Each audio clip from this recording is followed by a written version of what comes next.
dernières interventions, j'avais parlé sur un sujet que Dieu m'avait vraiment mis à cœur et ça continuait toujours à bouillonner en moi. J'avais parlé sur le pardon. J'ai parlé sur le pardon surtout à ces moments où nous allons vers la fin de l'année. C'est un sujet très capital dans notre vie. J'avais parlé du pardon, c'était je crois le dimanche 20 juin et le dimanche 19 septembre, si vous entrez sur les sites de l'église, vous verrez toutes ces prédications. J'ai parlé du pardon comme nécessité, vraiment, et puis j'ai parlé du pardon, la qualité du pardon. Bien aimé, dans la marche chrétienne, si tu n'as pas le sens du pardon, tu n'as pas d'amour. Parce que l'amour marche avec le pardon. Un chrétien qui ne sait pas pardonner, il doit revoir sa marche avec le Seigneur. Très important. J'ai parlé de la qualité du pardon. Le pardon doit refléter, parce que nous sommes le représentant de Christ sur la terre, et nous devons refléter l'image de Jésus. Si tu n'arrives pas à pardonner, il faut beaucoup prier, demander la grâce de Dieu, et que le Saint-Esprit te donne cette onction de pardon. C'est très important. Et parce que, comme je dis, pas de pardon, il n'y aurait pas de salut. Pas de pardon, on ne serait pas là, vous et moi. Parce que Jésus s'est donné pour nous. Pardonne leurs offenses, car ils ne savent pas. Bien-aimé, la croix, c'est le pardon. C'est le reflet de l'amour de Dieu. Un chrétien doit pardonner. Combien de fois, à chaque fois que les obstacles se présentent, à chaque fois que tu te retrouves devant une épreuve, tu dois pardonner. C'est un exercice difficile, mais quand tu es avec le Saint-Esprit, il va t'aider à y arriver. Avant de porter ces messages, moi-même, je priais à Dieu. Je dis, moi-même, je dois être vraiment un modèle pour ça. Et vous savez, quand vous préparez un message, Dieu vous met aussi devant les épreuves. J'ai rencontré une épreuve difficile, il fallait pardonner. Sans réfléchir, pardonne. Et je le fais. Et je suis même là, même je vous dis, je ne sais pas que je suis accompli, mais je suis encore à l'école du pardon. J'apprends encore. Et je bénis le Seigneur, parce que là, c'est devenu automatiquement un mot d'ordre dans mon couple. Avec ma femme, je ne vante pas, il suffirait d'un petit rien, pardonne-moi. Ça commence à sortir facilement. Quelque chose qui était difficile. Mais maintenant, ça commence à sortir facilement. Pourquoi? Parce que je me dis, avant de prier, est-ce que je serai vraiment à l'aise devant Dieu tant qu'il y a quelqu'un à côté de moi que je n'ai pas pardonné? Très important. Nous devons atteindre ce niveau, cette stature de Jésus. Et aujourd'hui, je voulais parler de la maturation du pardon. Le pardon doit atteindre son point de satiété. C'est à un niveau élevé. C'est-à-dire que quand je vais pardonner, ça doit être vraiment authentique. Ça ne doit pas dépendre de mes sentiments. Aujourd'hui, je suis bien, je rigole, je t'ai pardonné. Et il suffirait que ça remonte et je commence encore à rentrer dans mes pensées. Non, le pardon doit atteindre son niveau de satiété. Nous devons évoluer vers la maturité. C'est ça la maturité spirituelle. Un chrétien qui ne sait pas pardonner, un chrétien qui a encore de problèmes à régler avec ses frères, avec ses sœurs, il doit vraiment beaucoup prier. Avant de demander d'autres bénédictions, commence d'abord à réparer. C'est très important. C'est pourquoi je dis, si je prends l'exemple de Jésus, vous me direz, oui, lui, il était Dieu. Il avait la nature de Dieu de pardonner facilement.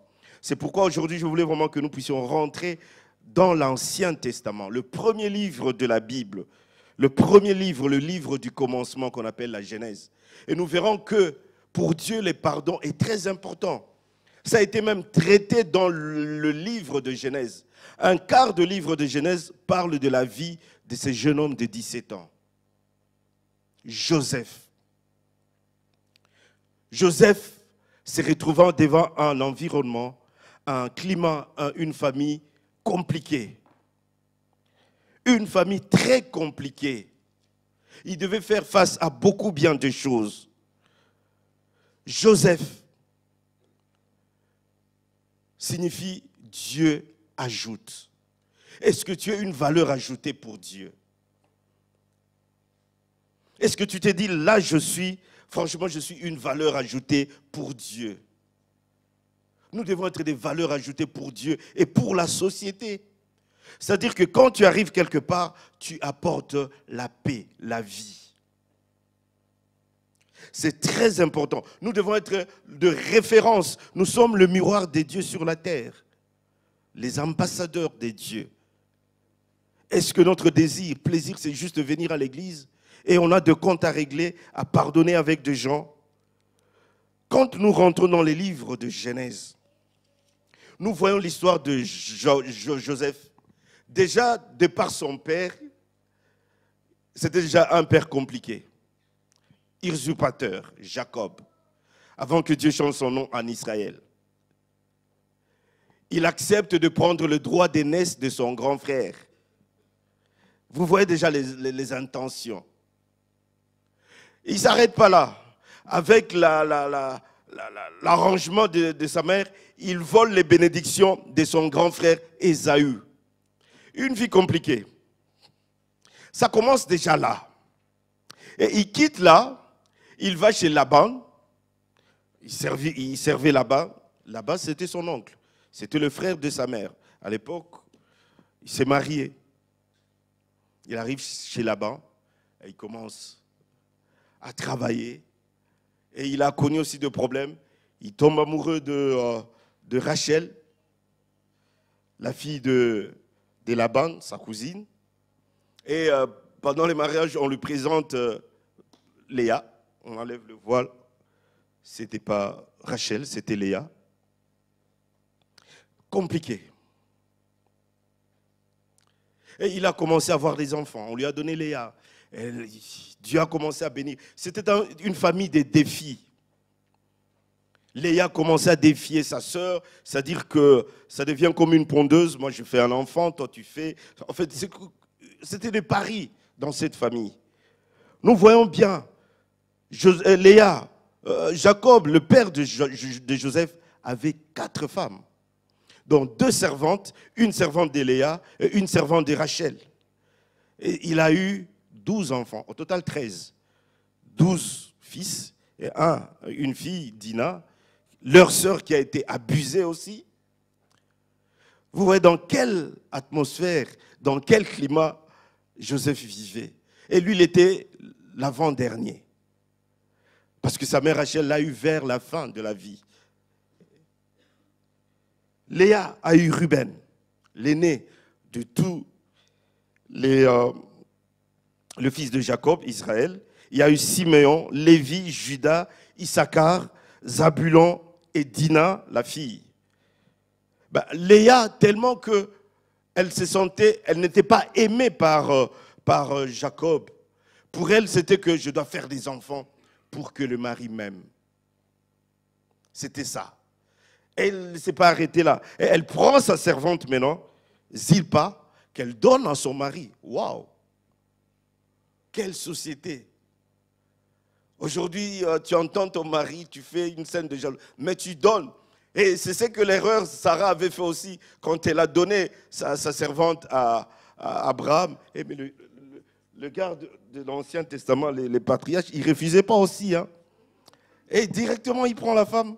Il prend Zilpa et Zilpa lui donne Gad, Azer. Bien aimé, les plans de Dieu sont compliqués. Tu peux venir d'une famille compliquée. Tu peux venir d'une... Et au moment où le monde critique, croit que tu déconnes. Mais pour Dieu, il a un objectif. Dieu peut t'amener dans un chemin compliqué, tortueux, pour t'amener à une bénédiction, parce qu'il a un objectif avec toi. C'est pourquoi, évitons de critiquer.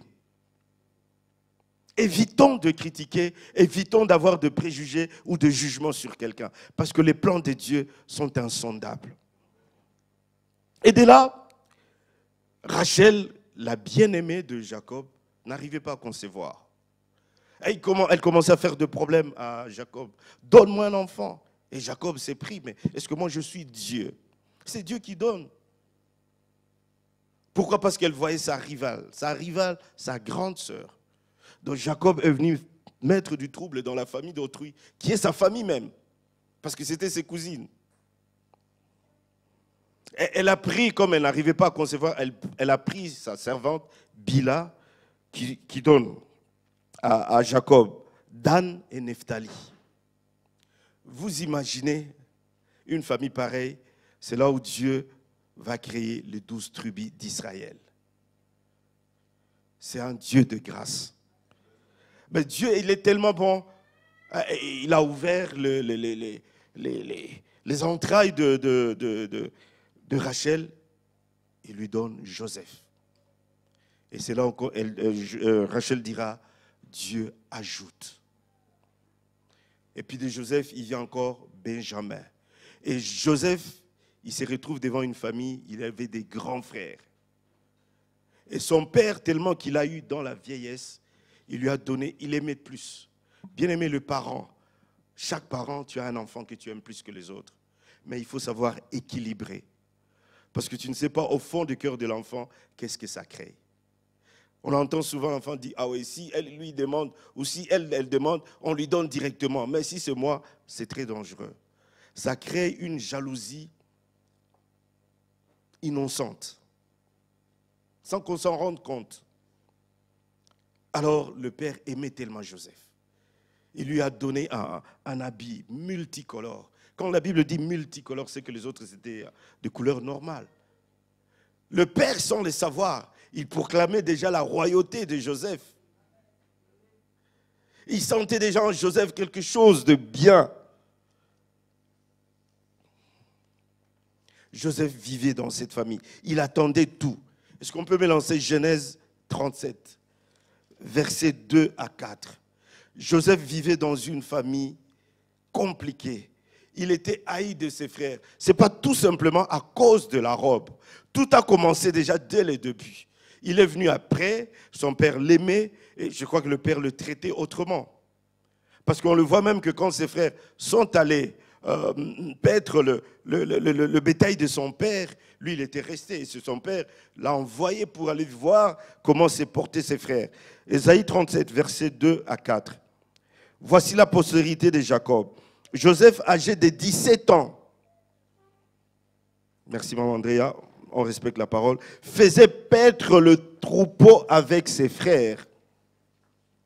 Cet enfant était auprès de fils de Bila et de fils de Zilpa. Fils de Bila et le fils de Zilpa. Donc pour dire qu'il était vraiment dans une situation déplorable. Femme de son père. Et Joseph, écoutez, rapportait à leur père leurs mauvais propos. Donc Joseph, il était maltraité. Donc on disait toujours du mal, je crois, de Joseph, de sa mère, on disait toujours du mal. Écoutez, Israël aimait Joseph plus que tous ses autres fils, parce qu'il avait eu dans sa vieillesse. Et il lui fit une tunique de plusieurs couleurs. Merci, asseyez-vous. C'est là où a commencé l'autoroute des épreuves pour Joseph. Un voyage terrible. Comme nous disons, j'aime bien dire, un train peut en cacher un autre. Et Joseph, un obstacle, une épreuve, a commencé à appeler des épreuves dans sa vie. Il n'avait que 17 ans. Et c'est la raison, quand je réfléchissais, c'est peut-être la raison que Dieu l'a visité. Il a tellement souffert qu'il ne voyait plus d'appui. Son père, il était vieux, il ne pouvait rien faire devant ses grands frères. Et Dieu l'a visité 2 fois dans le songe. Oui, des fois on dit, oui, si Joseph n'avait pas divulgué ces 2 songes, il n'aurait pas de problème. Non, c'était dans le plan de Dieu.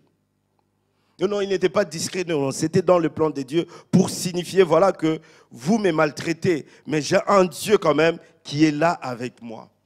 Et quand la Bible dit que son père, quand il a dit à son père et à ses frères, c'est qu'il a rêvé à 2 reprises, son père, la Bible dit, il a gardé ces choses. Nous allons voir avec la suite comment est-ce que Joseph est arrivé là. Alors, pourquoi je voulais parler de la vie de Joseph? Parce qu'il y a des leçons à retenir dans cette vie de Joseph. D'abord, il avait 17 ans. Il a donné la leçon aux adultes. Le sens du pardon. Bien-aimé, Joseph, la première leçon que j'avais retenue, quand on l'a livré, les propres frères se décident de te tuer. On a décidé de le tuer, on va le jeter. Heureusement qu'il y avait Ruben, je crois, et Judas qui ont dit non, non, non, non, non. Ne laissons pas couler le sang de notre frère, jetons-le dans la citerne. Même si on te jette dans la citerne, il y a des bêtes féroces qui peuvent venir te bouffer. On l'a jeté. Parce que l'intention de Judas, c'était que quand on va le jeter, quand on va partir, moi je vais revenir pour le sauver. Il y a toujours quelqu'un à côté pour te défendre. Joseph a accepté. On l'a livré. Il n'avait plus de force. C'est le prototype de Jésus. Comme une brebis. On l'amène à la boucherie. Il n'avait pas un mot à dire. Il n'avait pas de force devant le gabarit de ses frères. 11 frères. On l'a attaché, on l'a jeté dans la citerne. C'était le premier obstacle. Et qui appellerait d'autres les épreuves. Qui l'a poussé même à l'esclavagisme. Qui l'a poussé même dans la maison de la femme de Potiphar. Qui l'a poussé dans la prison. C'était dans le plan de Dieu. C'est pourquoi, bien aimé, quand vous priez, arrêtez de prier. Seigneur, je veux des précisions, des détails. Prie. Dieu est souverain. Parce que si on demandait des détails à Dieu, s'il te donnait des détails sur ta bénédiction, tu vas dire, Seigneur, si c'est cette voie que je dois passer, Dieu ne peut pas tout te montrer. Lui, il va juste te bénir. Donc Joseph, quand on l'a pris, la première leçon, il a accepté cette réalité. Bien-aimés, nous devons apprendre à accepter d'abord ce qui nous arrive. Car il n'y a rien qui nous arrive sans que Dieu soit au courant. Il a accepté. L'acceptation de la situation. Joseph a accepté. Parce qu'il ne pouvait rien. Il a accepté de mourir. Parce que leur intention était de le faire mourir. Il a dit, ok, ils ne veulent plus de moi, qu'est-ce que je fais? Il est allé. Nulle part la Bible a dit qu'il a résisté. Nulle part la Bible a dit qu'il s'est plaigné. Il est allé. Et quand les marchands ismaélites sont venus, ils l'ont pris, ils l'ont ramené. Même étant esclave, comme j'avais dit l'autre fois, quand tu es esclave, tu es mort. Tu n'as plus de pouvoir sur toi. On te dit va à gauche, tu vas à gauche, fais ça. Tu n'as plus de pouvoir, tu n'as plus de vie. Tu deviens comme une bête de somme. On t'oriente partout. Et Joseph a accepté. C'est pourquoi vous verrez, Genèse 40, on va marcher dans la Bible, on va sauter, on va rentrer. Genèse 41, versets 50 à 52. Je vais lire, il dit, avant les années de famine, il naquit à Joseph 2 fils. Là, quand Joseph s'est installé en Égypte, il a eu le poste du Premier ministre.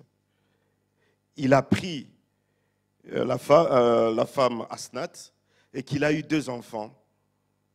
Joseph donna au premier-né le nom de Manassé. Manassé, ça signifie Dieu m'a fait oublier. Donc Dieu a fait oublier à Joseph les souffrances de la maison de son père. Il a donné à son fils le nom de Manassé. Dieu m'a fait oublier. Est-ce que tu es prêt d'oublier le mal qu'on t'a fait? C'est ça le problème. C'est là où il y a l'épine. Tu n'arrives pas à oublier. Quand tu penses, oui, c'est lui, mais quelqu'un d'autre, mais pas lui. Mais Joseph, c'était ses propres frères. Et nous voyons dans toutes les facettes, Joseph a reçu les tortures internes, ses propres frères. De l'extérieur, la femme de Potiphar s'est retrouvée encore en prison, la personne qui l'a aidé. Dans toutes les facettes, Joseph avait des raisons de ne pas pardonner. Mais il devait pardonner. Il s'est retrouvé devant la femme de Potiphar. Il se retrouve en prison. Il pouvait dire, c'est plein de tout ça, c'est à cause de mes frères. Ce serait ça sa chanson. Tout ça, c'est à cause de lui. Nuit était lui, je ne serais pas ici. Mais Joseph ne s'est pas plaint. Joseph n'a pas pleuré. Il a accepté la réalité. apprenons à accepter la situation qui nous arrive. Parce qu'il n'y a rien qui nous arrive sans que Dieu soit au courant. Et si Dieu est au courant et que la chose arrive, c'est que Dieu sait pourquoi il le permet. Seigneur, pourquoi moi? Il sait pourquoi. Accepte d'abord ce qui vous arrive. Donc Joseph, quand il a vu toutes ces choses, il a renoncé à la source, la maison de son père. Il est allé. Quand on lit la Bible, on croit que ça s'est passé du jour au lendemain. Joseph a pardonné du jour au lendemain. Joseph a quitté la maison de son père, il avait 17 ans. Il a retrouvé ses frères, il avait une trentaine d'années déjà. Donc ça fait 13, 15 ans qu'il s'est formé, qu'il cherchait à se retrouver, à chercher la paix, et il travaillait avec Dieu. Bien-aimé, quand tu as été victime ou que tu as été déçu, ne t'arrête pas là sur ton passé. Continue à travailler. Continue à faire du bien. Joseph s'est retrouvé en prison. Il n'a pas dit devant les chansons, oui, moi je me retrouve ici parce que mes frères, il n'a même pas dit ça. Par contre, il travaillait pour les autres. Et Dieu était avec lui. La Bible dit, Dieu était avec lui. Même dans la prison. Il regardait les attitudes des autres. Je te vois, tu n'es pas bien, qu'est-ce qui se passe? On lui dit le rêve et il essaie de décortiquer le rêve. Il travaillait. Il a oublié la maison de son père. Bien-aimés, des fois, nous devons oublier la source qui nous a fait du mal pour un temps, pour se reconstruire. Sinon, tu auras toujours du mal. Ça sera le faux semblant. Je pardonnais, mais ce n'est pas ça. Il faut travailler sur ça. L'attitude d'oubli amène le pardon. Joseph a donné Manassé. Pourquoi Manassé s'est dit, à chaque fois qu'il appelait Manassé, ça lui faisait oublier. Il voyait la gloire de son fils, ça lui faisait oublier la maison de son père.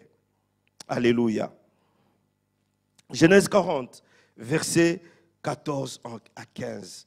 J'aime bien lire la parole de Dieu. On va marcher dans la Bible. Versets 14, 15. La Bible dit ceci. Mais souviens-toi de moi. Là, il est dans la prison. Il a décortiqué 2 rêves, les chansons et les panetiers du roi. Et quand il a fini, il a dit au panetier, il dit, au verset 14, « Mais souviens-toi de moi quand tu seras heureux, et montre, je te prie, de la bonté à mon égard. Parle à ma faveur à Pharaon, et fais-moi sortir de cette maison. Car j'ai été enlevé du pays des Hébreux, et ici même, je n'ai rien fait pour être mis en prison. » Regarde la sagesse de Joseph. Là, il dit, car j'ai été enlevé. Il n'a pas dit, mes frères m'ont trahi. C'est mes frères qui m'ont vendu. Il dit, j'ai été enlevé. Il défend, même dans la souffrance, il défend ses frères. Et il dit là, même je n'ai rien fait pour être mis en prison. C'est-à-dire, même dans la maison de Potiphar, je n'ai rien fait, mais je me retrouve ici. Mais il n'a pas accusé aussi la femme de Potiphar. Bien aimé, c'est ça le sens d'un vrai chrétien. Évitons les accusations. L'accusateur, c'est Satan. C'est lui qui nous accuse auprès du Père. Mais nous ne devons pas nous accuser. Nous devons couvrir les autres parce que l'amour couvre la multitude de péchés. Il dit, même, et ici même, je n'ai rien fait pour être mis en prison. Waouh! Quelle sagesse, quel esprit d'amour qu'il avait. Alléluia. Genèse 50, versets 14 à 21. Nous pouvons lire. Quand même le père, je dis on va marcher, on va rentrer, on va faire tout. Quand même le père est mort, bien aimé, la force du pardon. Ne regarde pas l'âge. Quand le père est mort, le frère, les grands frères de Joseph commençaient à trembler. Celui-ci, comme le père n'est plus là, il va nous massacrer. Parce que non. Il était en position de force. Il était en position de faiblesse, il n'a rien fait. Il est en position de force, il s'est gardé. Il ne voulait pas faire du mal à ses frères. Joseph n'a pas parlé du mal à ses frères, comme je vous ai dit. C'est ça l'amour, la compassion. Il était dans une position élevée, mais il s'est gardé. Genèse 42, verset 30.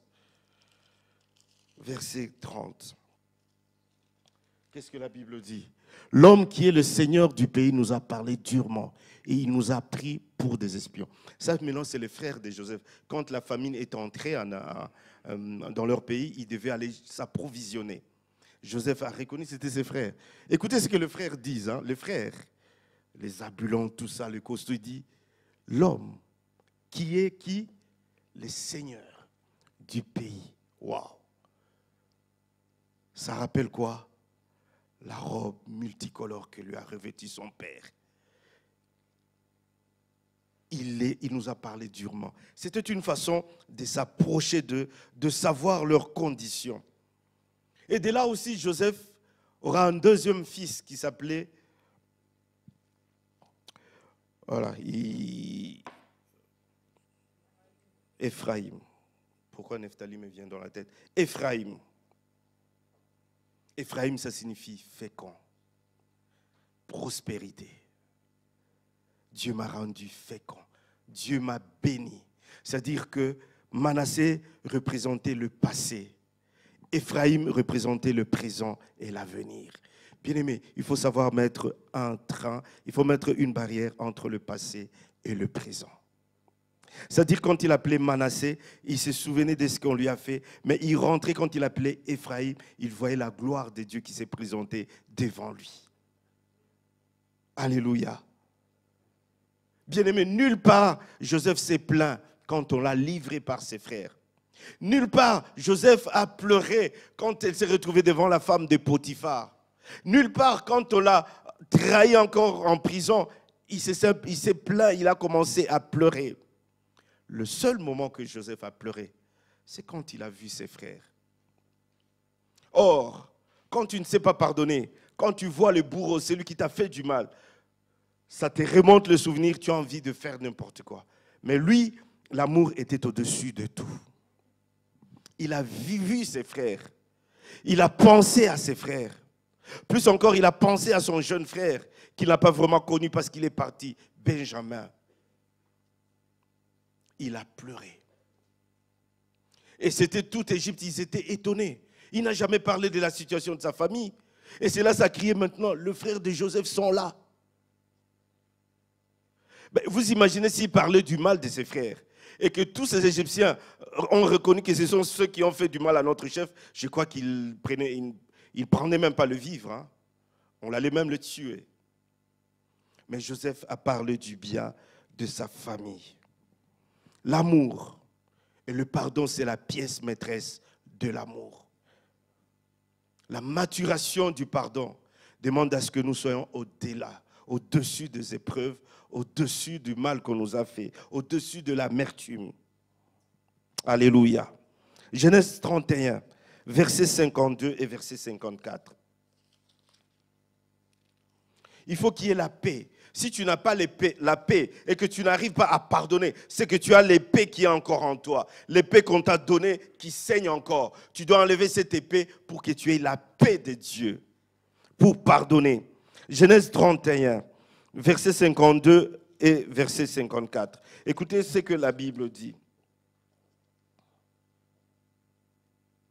Laban dit à Joseph, à Jacob, voici ces monceaux et voici ce monument que j'ai élevé. Parce que Joseph, là, je vous ai dit, on va se promener.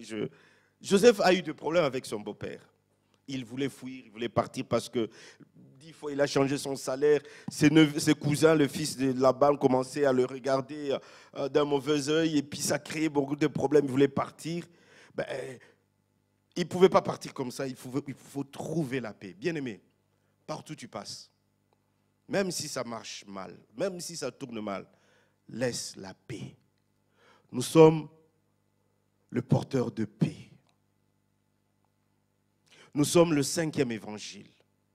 Même si ça tourne mal, essaye d'apporter la paix. Son beau-père l'a suivi.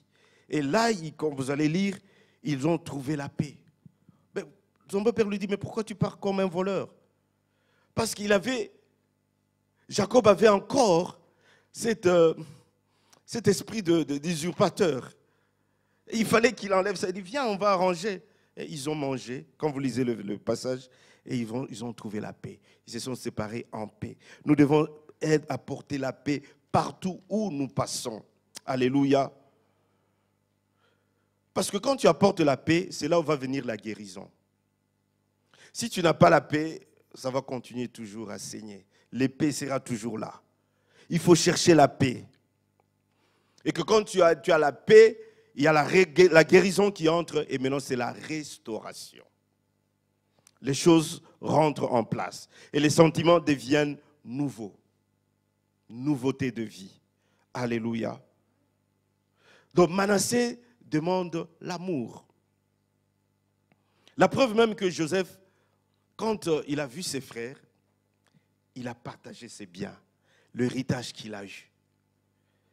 Genèse 45, verset 25. 25. Verset plutôt 21 à 24.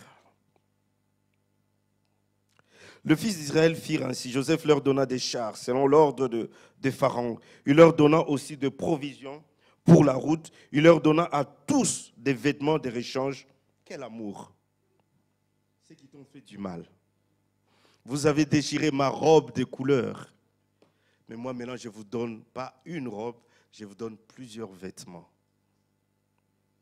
Ne cessez jamais de faire du bien. Et surtout, cherchez à faire du bien à la personne qui te cherche du mal. Tu n'auras même pas besoin de prier. Tes biens, ou ce que tu fais, le bien que tu fais pour lui va crier sur lui. C'est ça le grand secret. Il dit, il leur donna aussi des provisions pour la route. Au moment où il y avait la grande famine, ils sont venus avec leur argent. Ils mettent l'argent dans le sac. Donc Joseph cherchait toutes les stratégies pour s'approcher de ses frères. Bien-aimé, ne laisse pas ton ennemi loin. Parce que si tu le laisses loin, il va chercher encore de techniques, de tactiques pour bien te viser. Il faut l'approcher. Comme ça, il n'aura pas de l'espace. Il faut lui parler. Oh, non, non, non, moi je ne veux pas m'approcher parce que je ne sais. Non, non, non, non. Bien-aimé, dans nos maisons, je dis, on a dormi avec des cousins, des cousines qui sont des sorciers. Mais aujourd'hui, jusqu'aujourd'hui, on est vivants. Parce que nos parents faisaient du bien. La plupart ici, nous le savons, nos parents ont hébergé, surtout dans ma tribu, c'est le neveu qui est plus que le fils. Je suis d'une tribu matriarcale, donc c'est le père considéré, mais mon père s'est rendu compte bien après, paix à son âme, que c'était d'abord son fils. Ses fils plutôt. Lui, c'était ses neveux. Ne touche pas aux neveux de mon père. Mais ces mêmes neveux, à un moment donné, il a compris, ils m'ont abandonné, ce sont mes fils maintenant qui s'occupaient de moi. Mais on était toujours attachés. Il dit, le fils, il leur donna à tous des vêtements de réchange. Et il donna à Benjamin 300 cycles d'argent et 5 vêtements de réchange. Il envoya à son père 10 ânes chargés de ce qu'il y avait de meilleur en Égypte. Et 10 ânes chargés de blé, de pain. Puis il congédia ses frères qui partirent. Il leur dit, moi, Joseph, il a pris la place de l'aîné. Il dit, ne vous querellez pas en chemin. Il connaissait ses frères. Il dit, ne vous querellerez pas en chemin. L'amour, le pardon oublie le mal. Bien-aimé, cherchez à oublier. Prends le temps, prie. Et Dieu va t'aider. Il donne encore une autre stratégie à ses frères. Écoutez, je connais le roi, je suis avec le pharaon. Quand il va vous poser la question, qu'est-ce que vous faites? Dites que vous êtes des laboureurs. Pourquoi? Il connaissait tout le pays d'Égypte.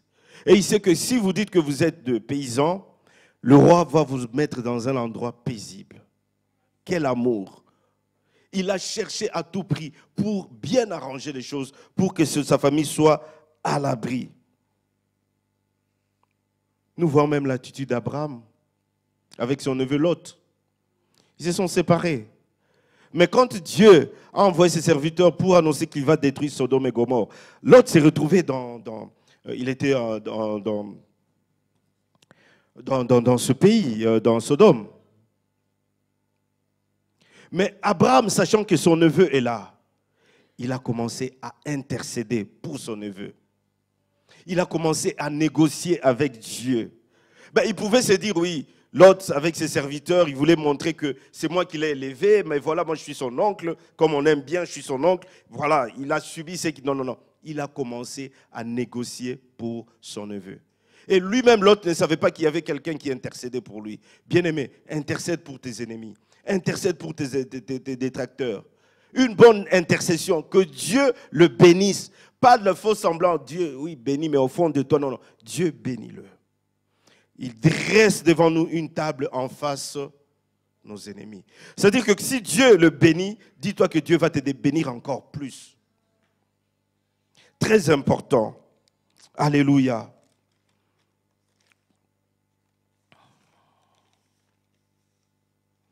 Le pardon, la maturation du pardon nous pousse à plaider la cause des autres. Parce qu'à force de prier pour son ennemi, à force de prier pour son bourreau ou son détracteur, ça te donne l'amour, la haine commence à partir. Parce que quand tu as la haine, tu as même du mal à citer le nom de la personne. Mais quand tu prends déjà cette allure de citer son nom dans tes prières, tu verras remarquer que l'amour va commencer à naître automatiquement. Tu vas commencer à aimer la personne, à le regarder autrement. Alléluia. C'est cette attitude que nous devons prendre. Ne prie pas tout simplement pour la personne qui te fait du bien. Non, prie pour la personne qui te veut du mal. C'est très important.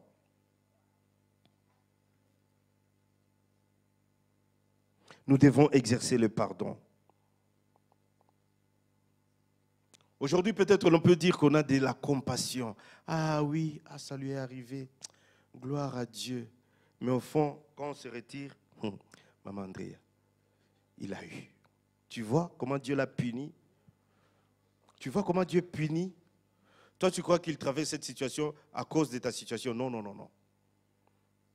Dieu sait toutes choses. Quand tu dis gloire à Dieu, prends la compassion.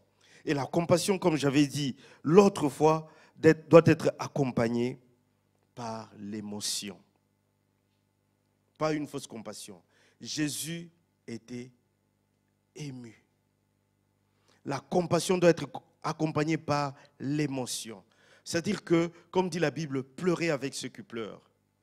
Il y a des gens même que tu ne sais pas, est-ce qu'il est dans la joie, est-ce qu'il est triste, est-ce qu'il est heureux. Tu lui parles, c'est comme si c'était un bloc de glace, il ne réagit pas, tu n'as même plus envie de parler. Nous devons accompagner. Même quand on fait la relation d'aide, il faut entrer dans la personne. Prendre son problème, tu t'en fais ton fardeau et tu vas bien aider la personne. Alléluia. La Bible dit dans Jean 11, 34 et 35. Jean 11. Et il dit, où l'avez-vous mis? C'est quand Marie est venue lui parler. Marthe a parlé à Jésus. Jésus avait, bon, Marthe, toi. Mais Marie, quand elle a parlé, parce que Marie était toujours là, quand Jésus était là. Et il dit, où est-ce que vous l'avez mis, Seigneur? Seigneur lui répondit, viens et vois. Jésus pleura. Le verset le plus court de la Bible. L'émotion de Jésus. Il savait qu'il va ressusciter Lazare. Mais tellement que Marie parlait, il était ému. La compassion a suscité l'émotion dans Jésus. Nous devons avoir de l'émotion. Si nous voulons pardonner, si nous voulons que nous puissions atteindre la maturité pour pardonner. Alléluia. Ou alors nous nous réjouissons quasiment du malheur de l'autre. Il a eu. Tu vas te réjouir du malheur de ton frère. Quel chrétien tu es? Au lieu de compatir, nous devons marcher dans la vérité. Joseph, dès le départ, il avait cette attitude. Ce n'est pas parce que quand il est devenu ministre ou premier ministre, dès le départ, à 17 ans, il savait déjà. Parce que tout ce que ses frères disaient du mal, il le rapportait à leur père. Il disait tout à leur papa. Et c'est pourquoi Dieu l'a visité. Et quand il a diffusé le songe, il dit, est-ce que nous... Moi, j'ai rêvé. Ce sont des plantes, qu'une plante s'est élevée plus que les autres. Mais comment vous-même vous allez décortiquer, dire que donc, nous serons... Donc, c'était dans le plan de Dieu. Dieu est bon. Alléluia. 2 Corinthiens 3, versets 16 à 18. Vous allez lire à la maison, parce que je cours derrière le temps.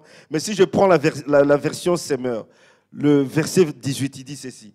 Et nous tous qui, le visage découvert, contemplons comme dans un miroir la gloire du Seigneur, nous sommes transformés à son image dans une gloire dont l'état ne cesse de grandir. C'est là l'œuvre du Seigneur, c'est-à-dire de l'Esprit. Joseph s'est regardé en lui-même. Joseph est allé de gloire en gloire parce qu'il contemplait son image comme dans un miroir. Est-ce que là, je dois arranger, je dois faire du bien? Donc, on doit se regarder, bien-aimé. Regarder la vérité en face. Est-ce que là, je suis vraiment digne d'être appelé chrétienne ou chrétien? Est-ce que ce que je fais, ça reflète vraiment la gloire de Dieu dans ma vie? Joseph s'est contemplé. C'est pourquoi il est allé de gloire en gloire. Il ne parlait pas du mal de ses frères. Il n'a pas parlé du mal de la femme de Potiphar. Vous imaginez une femme qui t'a cherché des problèmes et tu te retrouves en prison. Et demain, elle attend, comme aujourd'hui, comme on annonce toujours dans la télé, à partir d'aujourd'hui, le premier ministre de l'État égyptien, c'est Joseph. Je crois cette femme, elle pouvait faire une crise cardiaque. Hein, parce que c'est dit là, c'est cuit. Hein. Et son mari va lui dire, tu vois les problèmes que tu m'as cherchés. Déjà là, je vais perdre mon poste, c'est fini pour moi. Mais Joseph n'a pas fait allusion à ça. L'attitude du pardon, la maturation du pardon. Tu fais comme si ça n'a pas existé. Mais toi, tu gardes toujours ce qu'il m'a fait. Tu donnes de la valeur, de la force à ce problème. Laisse passer et avance. C'est ça la maturité chrétienne. Entrez toujours. La Bible dit, Jésus ne discutait pas inutilement. Il discutait tout simplement de ce qui est du royaume des cieux. On a dit que Dieu est... Vous le dites. Il n'avait pas le temps. Sortons de vaines discussions qui nous amènent à rien. Sortons de ces vaines discussions. Alléluia. Donc nous devons refléter la gloire de Dieu. C'est ce que Dieu attend de nous. Reflétons cette gloire. Nous sommes le miroir de Dieu. Quand tu te dis chrétien, bien aimé, le monde, hein, suis ce que tu fais. Hein. Ça c'est pas chrétien.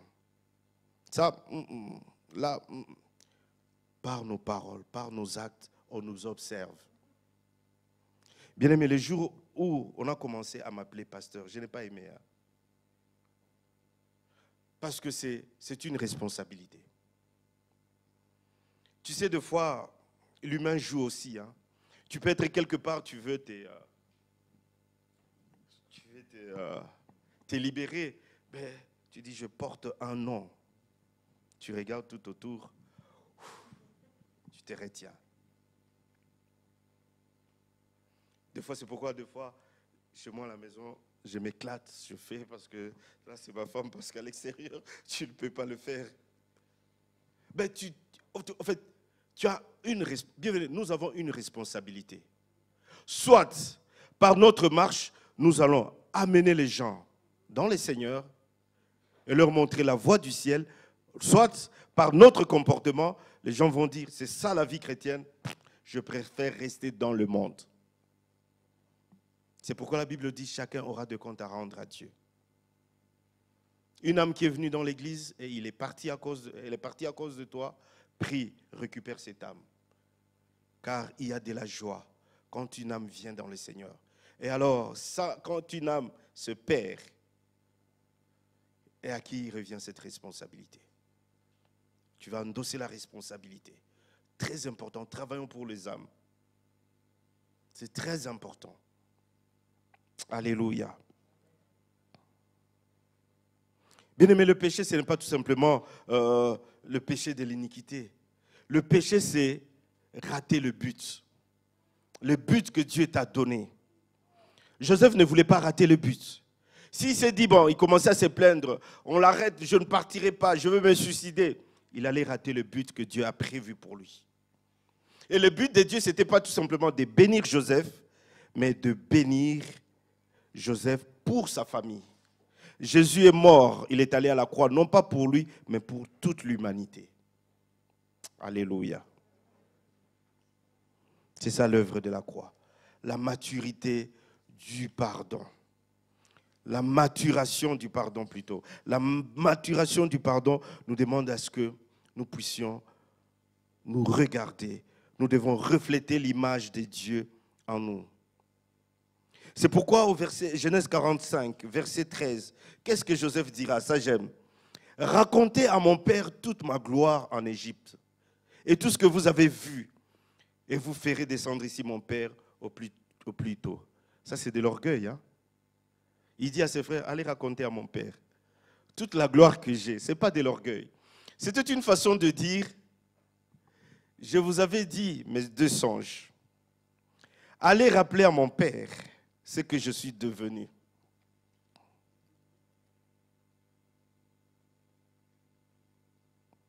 C'était une façon de rappeler.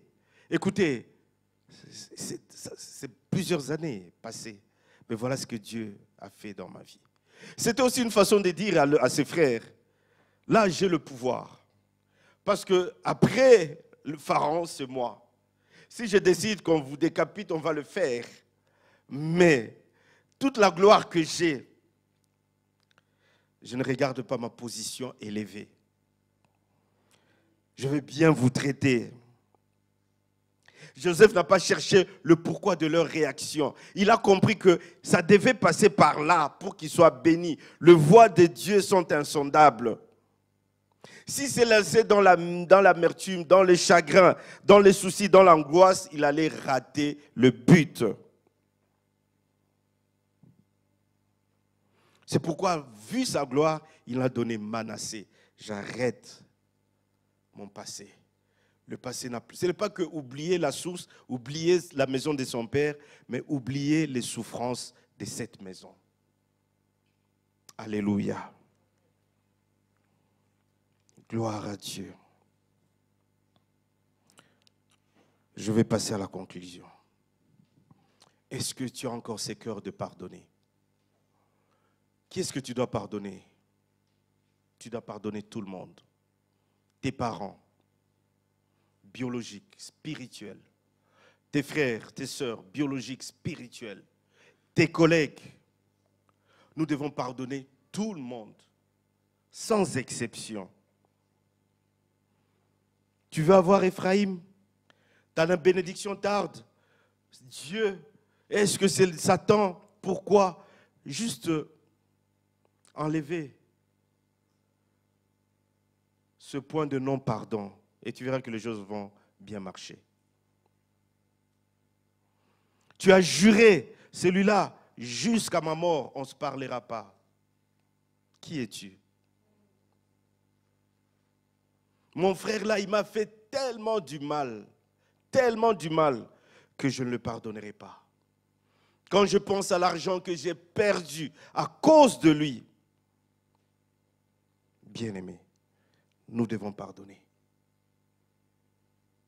Commencez à oublier.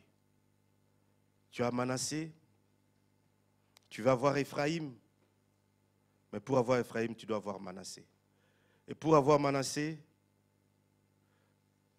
tu dois avoir la compassion. Oublier la maison ou la source d'où est venu tous ces problèmes. Alléluia. C'est vrai, la Bible ne cite pas trop les noms de Dieu dans cette histoire de Joseph. Mais il dit, vous avez cherché à me faire du mal, mais Dieu. Donc Joseph ne comptait que sur Dieu. Bien-aimés, nous devons compter que sur Dieu. Joseph, c'est le modèle des vertus que nous devons suivre. Pardonner nous est d'un grand secours, car ça ouvre la porte à Dieu. Ça vient d'un homme, d'une servante de Dieu, et lui donne la liberté d'agir dans notre vie. Le pardon est la clé pour laisser le diable en dehors de notre vie. Parce que si tu ne pardonnes pas, le diable est là, il te bloque. Lorsque nous pardonnons, le diable n'a plus d'avantage sur nous. Et notre relation avec Dieu n'a aucune entrave. Si tu pardonnes, tu es libre. Bien-aimé, ça donne une force. Des fois, quand tu pardonnes quelqu'un qui t'a cherché du mal, quand vous vous croisez, tu as la tête haute. Je vous dis, tu as la tête haute, tu dis, waouh, j'arrive quand même à les saluer. J'arrive à... Il n'aura même pas le temps de te dire des choses. Comment va la famille? Tout va bien, tout va bien. Il tremble devant toi, la force du pardon. Dieu désire que nous puissions vivre une vie de pardon. Et notre exemple, ce n'est pas Joseph. Notre exemple, c'est Jésus. C'est lui le pardon par excellence. La maturation du pardon. Jésus. Si nous marchons sur le pas de Jésus, nous aurons ce cœur de pardonner, quel que soit. C'est-à-dire que quand on me fait une chose qui me dérange, je regarde la croix, je ne veux pas rater le ciel à cause de ce problème. Jésus, donne-moi cet esprit de pardon. Jean 20, versets 22 et 23. Entre-temps, je demande à l'équipe de monter. Je demande à l'équipe de monter. Jean 20, la Bible dit, après ces paroles, ça c'est Jésus, il souffla sur eux et leur dit, recevez le Saint-Esprit. Sans le Saint-Esprit, nous ne pouvons rien. Au verset 23, est-ce qu'on peut me lancer verset 23? Ceux à qui vous pardonnerez les péchés, ils leur seront pardonnés. Et ceux à qui vous le retiendrez, ils leur seront retenus. Nous avons besoin du Saint-Esprit pour pardonner. Toi qui as du mal à pardonner, tu as du mal à oublier. Tu te dis, si j'ai ce malheur, c'est à cause de cette tante-là. C'est à cause de mon père. C'est à cause. Bien-aimé, oublie la source de ton problème. Si tu sens vraiment que tu dois pardonner et que tu n'arrives pas, tu peux te mettre debout. Il y a aussi des causes de maladies qui sont en nous parce qu'on a tellement souffert avec cette chose, ça nous a créé de maladies. Mais nous devons marcher comme Jésus. Nous devons vivre comme Jésus. Nous devons pardonner comme Jésus. Père, pardonne-leur.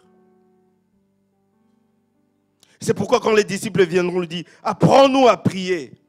Il dit, quand vous priez, il dit, dites, pardonne-nous nos offenses, comme nous pardonnons à ceux qui nous ont offensés. J'ai à cœur de dire à quelqu'un, c'est vrai, tu es bien avec ta famille, tu es bien avec ton père, tu es bien avec ta mère, tu es bien avec tes frères, mais il y a une chose qui te monte toujours. Tu penses toujours à quelque chose qui s'est passé dans ta vie. Et là, deux fois, ça te donne le dégoût. Lève-toi. Si tu sens vraiment que tu dois pardonner et que tu n'arrives pas, lève-toi. Tu dis, je vais marcher comme Jésus.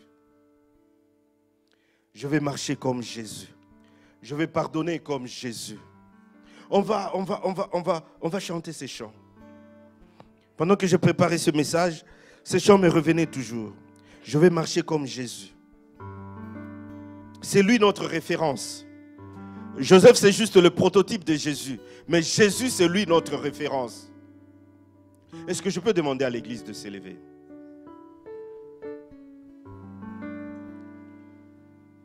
Alléluia. Je vais être comme Jésus. Qu'elle soit une prière, cette chanson. Je vais être comme Jésus toute ma vie. Je vais être comme Jésus. Oh Jésus. Je vais être comme Jésus toute ma vie. Quand il marche là-bas. Alléluia. Là-bas.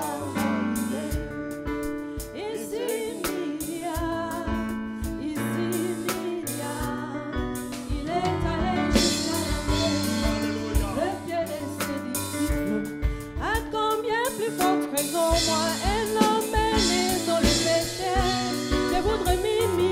comme Jésus. Humilie-toi comme Jésus. Alléluia.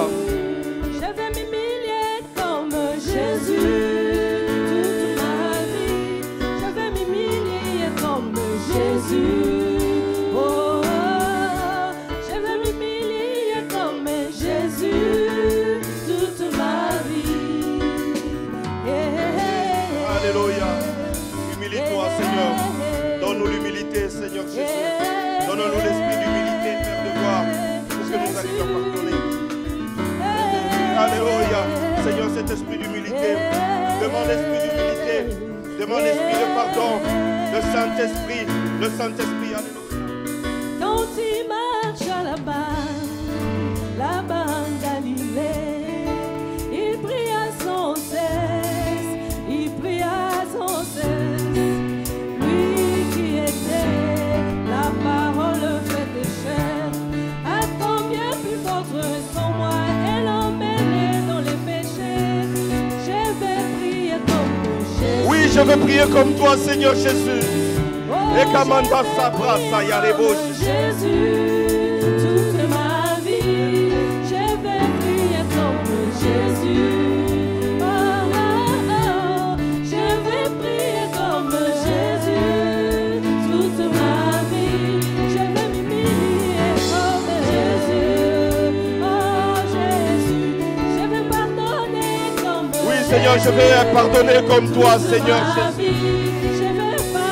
Je vais pardonner comme toi, Jésus. Alléluia. Je veux pardonner comme Jésus toute ma vie.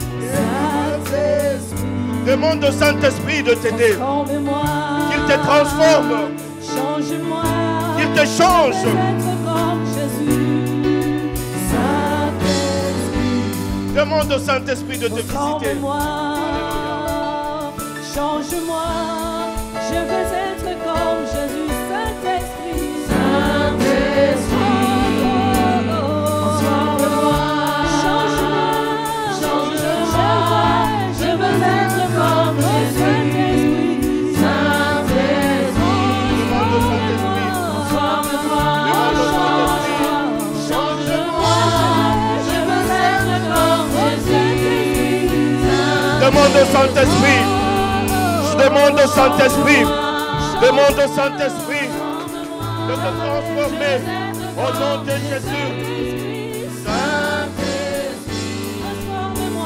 Transforme-moi, change-moi, je veux être comme Jésus de Dieu. Saint-Esprit,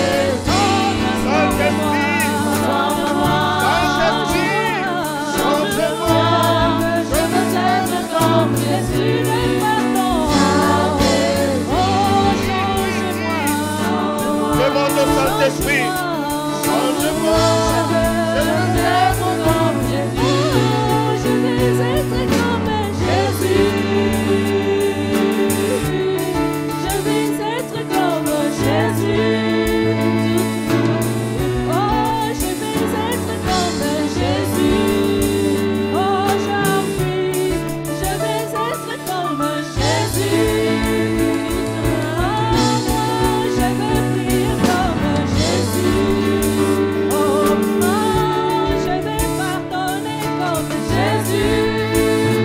Oh, je vais pardonner comme Jésus, comme Jésus. Je vais pardonner comme Jésus toute ma vie. Priez maintenant. Dis Seigneur, donne-moi ton esprit, l'esprit de pardon. Je vais pardonner comme toi tu as pardonné. Tu n'as pas regardé les dégâts de nos péchés et que tu nous as pardonné. Commence à prier maintenant. Demande au Saint-Esprit, l'esprit de pardon. Commence à prier et je sens une forte présence. Quelqu'un sera visité maintenant. Quand tu ouvres ton cœur, il y a l'esprit de Dieu qui va entrer en toi et il y a des choses que tu vas sentir qui vont sortir au fond en toi. Au nom de Jésus, commence à prier.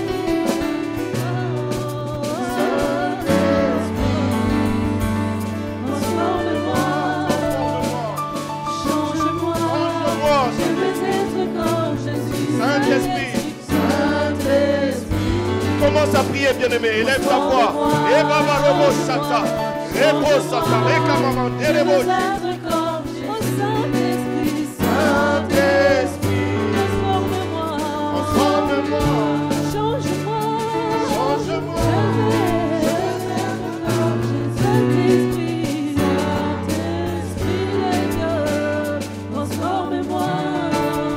Je peux appeler le couple, Je veux être comme Jésus. le couple Makoso. Avec ta femme, vous pouvez venir devant. S'il vous plaît. Alléluia.